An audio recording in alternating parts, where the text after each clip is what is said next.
أما بعد فأعوذ بالله من الشيطان الرجيم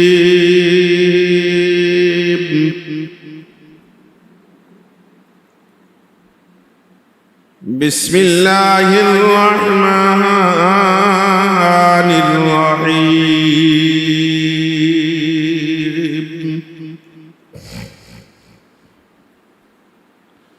وإذ ابتلى إبراهيم ربه بكلمات فأتمهن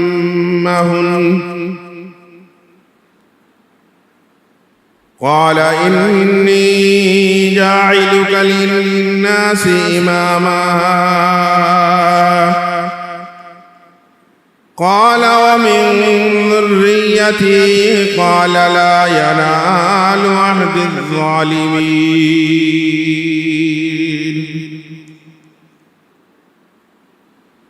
وإذ جعلنا البيت مثابة للناس وأمنا واتخذوا من مقام إبراهيم مصلى وعهدنا إلى إبراهيم وإسماعيل أن طهرا بيتي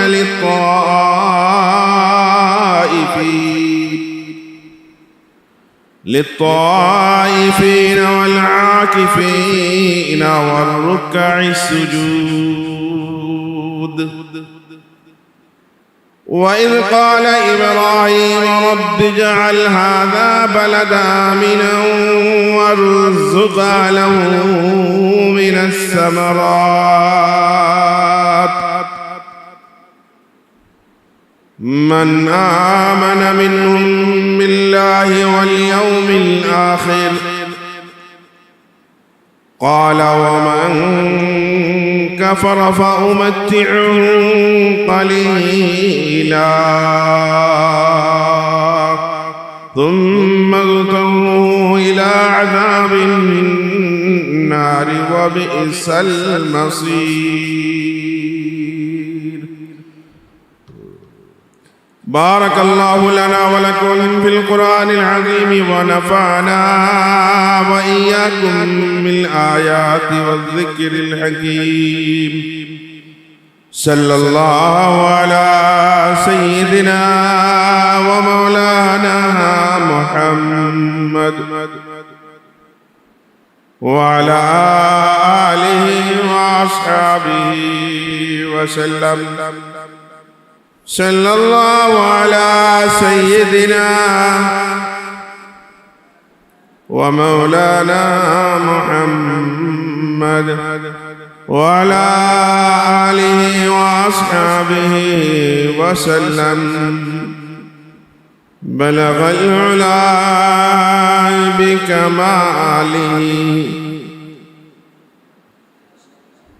كشف الدجى بجماله حسنت جميع خصاله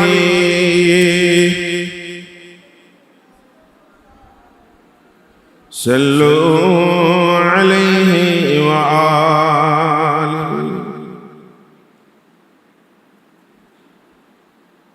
সম্মানিত মুসল্লিয়ান কিরাম, মুহতারাম হাজিরিন, প্রিয় আজিজ সালাম ভাইরা,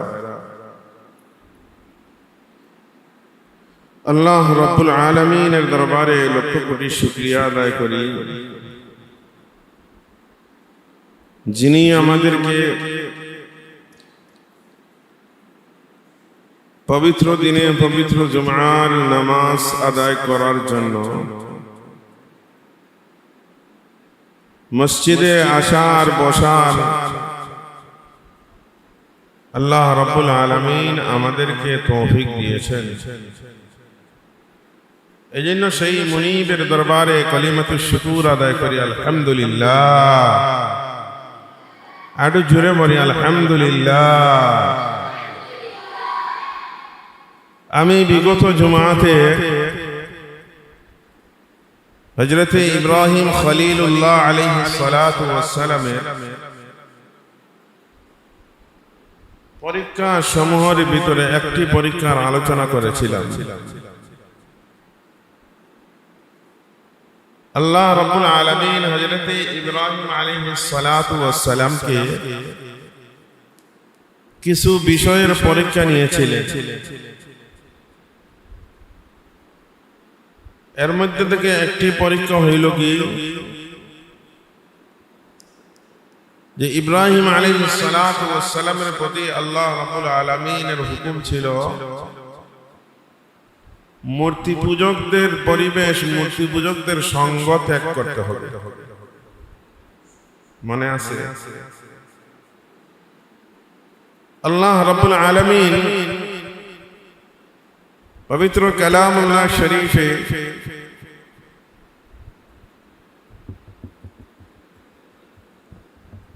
পবিত্র কালামুল্লাহ শরীফে আল্লাহ রাব্বুল আলামিন ইরশাদ করিতেছেন, وَإِذْ قَالَ إِبْرَاهِيمُ لِأَبِيهِ آذَرَ أَتَتَّخِذُ أَصْنَامًا آلِهَةً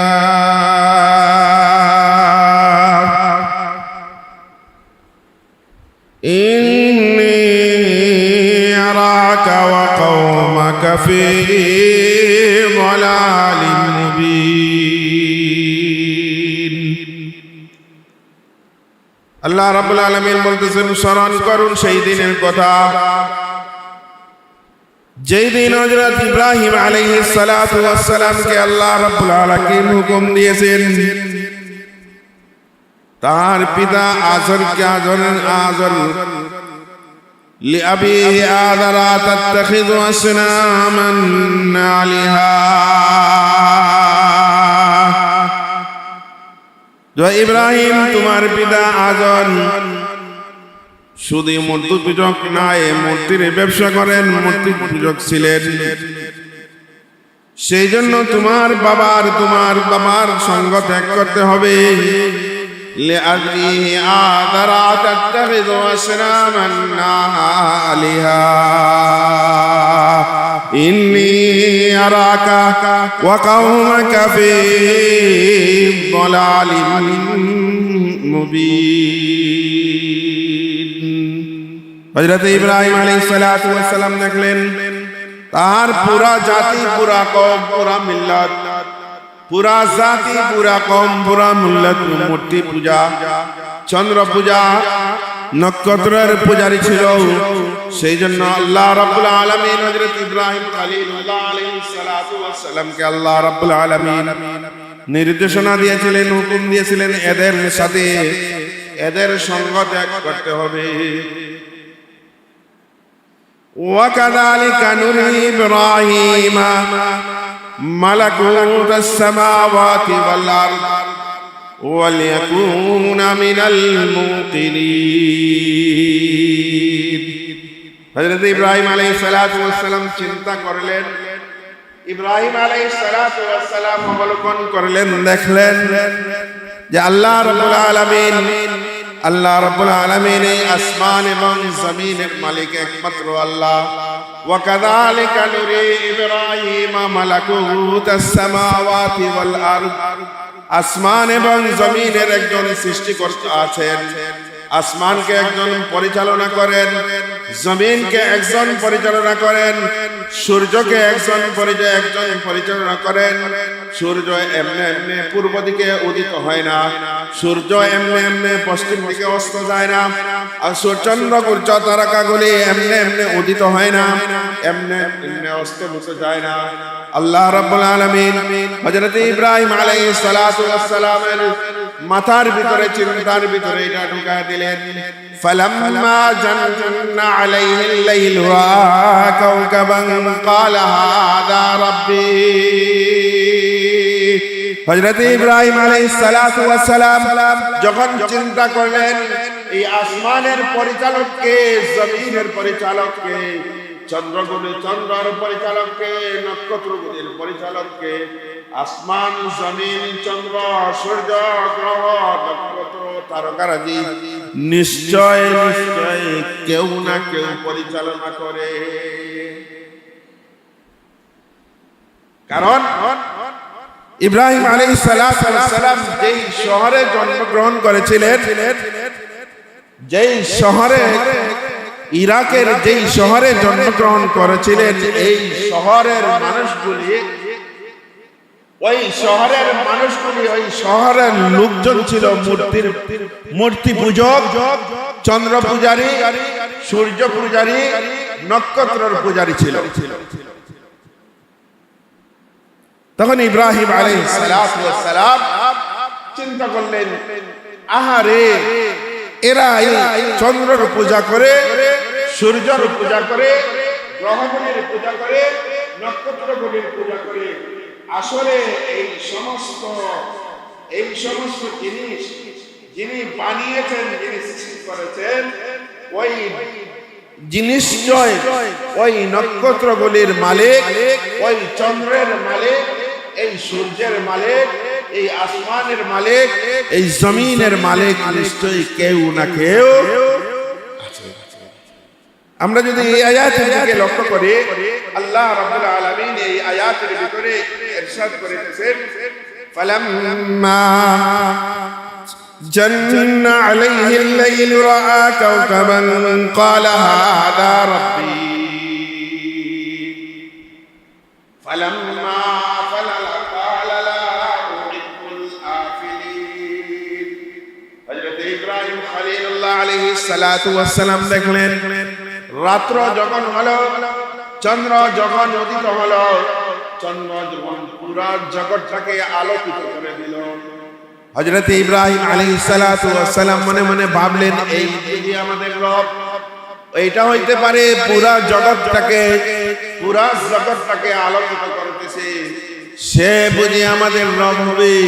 হযরত ইব্রাহিম খলিলুল্লাহ আলাইহিস সালাতু ওয়াস সালাম চিন্তা করলেন, চন্দ্র উদিত হলো, পুরা পৃথিবীকে আলোকিত করলো, যখন আস্তে আস্তে যখন রাত্রে গভীর হইতে থাকলো, রাত যখন শেষ হলো, ভোর যখন হলো, ভোর হওয়ার সাথে সাথে চন্দ্রর অস্তিত্ব নাই, তারকাগুলির অস্তিত্ব নাই, চন্দ্র আলোহীন হয়ে গেল, চন্দ্র আর আলো হয় না, সূর্যের আলোর কারণে চন্দ্রের আলো মলিন হয়ে গেল, অম্লান হয়ে গেল।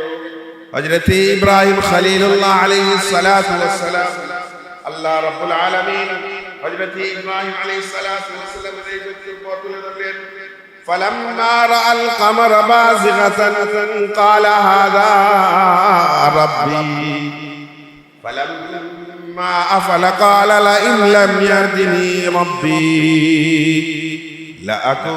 লাআকুনান্না মিনাল কওমিদ দাল্লিন। চন্দ্র যখন পূর্ব দিকে উদিত হলো, হযরত ইব্রাহিম আলাইহিস সালাতু ওয়াস সালাম চিন্তা করলেন, এইটা বুঝি সূর্য থেকে, সূর্য যখন পূর্ব দিকে উদিত হলো, রাত্র শেষ হলো, দিনের আলো, পুরা পৃথিবী আলোকিত হয়ে গেল। আর সূর্য যখন প্রখরতা বাড়লো, সূর্য যখন পুরা পৃথিবীকে আলো দিতেছে, তখন হযরত ইব্রাহিম খলিলুল্লাহ আলাইহিস সালাতু ওয়াস সালাম চিন্তা করলেন, এইটা মনে হয় আমাদের বড় রব, বড় খোদা। ফালাম্মা জান্না আলাইহিল লাইলু ফালাম্মা রাআল কামারা বাযিগাতান ক্বালা হাযা রাব্বী হাযা আকবার। আকবার মানে সবচাইতে বড়, আকবার মানে সবচাইতে বড়। এইটা বুঝি এই সূর্য মনে হয় আমাদের সবচেয়ে বড় রব। এই সূর্য এই সূর্য উদিত হওয়ার কারণে চন্দ্রের আলো আলোহীন হয়ে গেল, তারকাগুলির আলোহীন হয়ে গেল।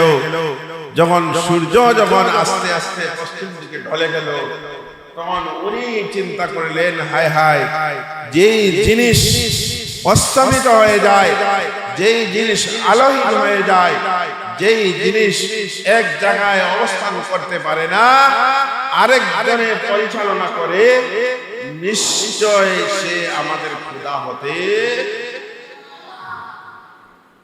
নাস্তিকবাদী মতবাদী বিশ্বাসী যারা, তারা মনে করে এই কথা, সূর্য এমনি এমনি সূর্য পরিচালিত হয়, চন্দ্র এমনি উদিত হয়।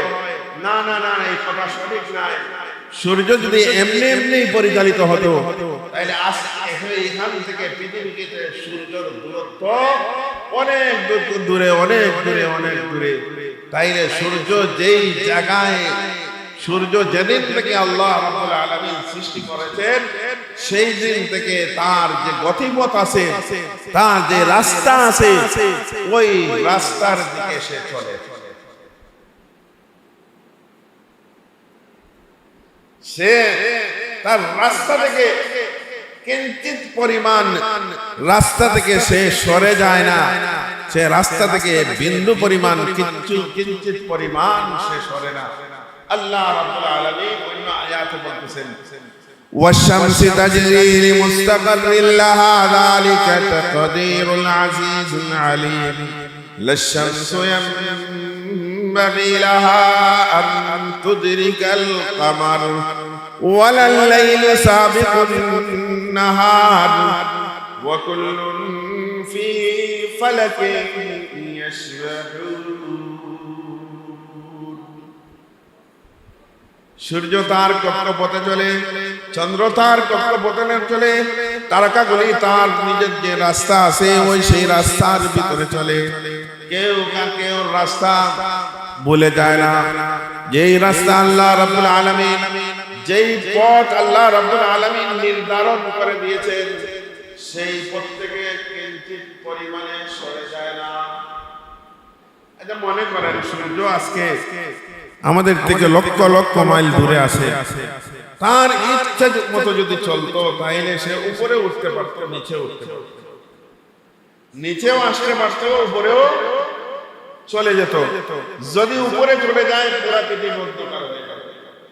যদি নিচে আসে, তার অবস্থান থেকে যদি সে নিচে আসে, তাইলে আবার পৃথিবীর উষ্ণতা বেড়ে যাবে। সুতরাং মানুষ, পশু পাখি, ওই সমস্ত জীব জন্তু পৃথিবীতে বসবাস করার মতো আর উপযুক্ত পরিবেশ থাকবে না। কারণ তার উত্তাপে সমস্ত পৃথিবী মরুভূমিতে পরিণত হয়ে যাবে, আগুনের লেলিহান শিখা চলে আসবে। এই জন্য আল্লাহ রাব্বুল আলামিন চন্দ্রকে পরিচালনা করে, সূর্যকে পরিচালনা করে, আকাশের নক্ষত্র রাজ্য যেগুলো আছে তার নিজস্ব কক্ষপথ আছে, নিজস্ব রাস্তা আছে। ওই কক্ষপথে চন্দ্রগুলা, সূর্য, চন্দ্রগুলি, চন্দ্র, তারকাগুলি তার নিজস্ব পথে পরিচালনা করেন কে? একমাত্র আল্লাহ। আল্লাহ রাব্বুল আলামিন হযরত ইব্রাহিম আলাইহিস সালাতু ওয়াস সালামকে ঘোষণা দিলেন, ও ইব্রাহিম, তোমাকে আমার বন্ধু বানাবো, কিন্তু তোমাকে যে আমি বন্ধু বানাবো, খলিল বানাবো, তোমার কাছ থেকে আমি কিছু বিষয়ের পরীক্ষা নিব। এক নম্বর পরীক্ষা ছিল, তুমি মূর্তি পূজক যারা আছে, মূর্তির পরিবেশ যেখানে আছে, শিরকের পরিবেশ যেখানে আছে, কুফরির পরিবেশ যেই জায়গায় আছে, সেই কুফরির পরিবেশ, শিরকের পরিবেশ, মূর্তি পূজকদের, চন্দ্র পূজকদের, তারকা পূজকদের, তারকা পূজারীদের আপনি ত্যাগ করতে হবে।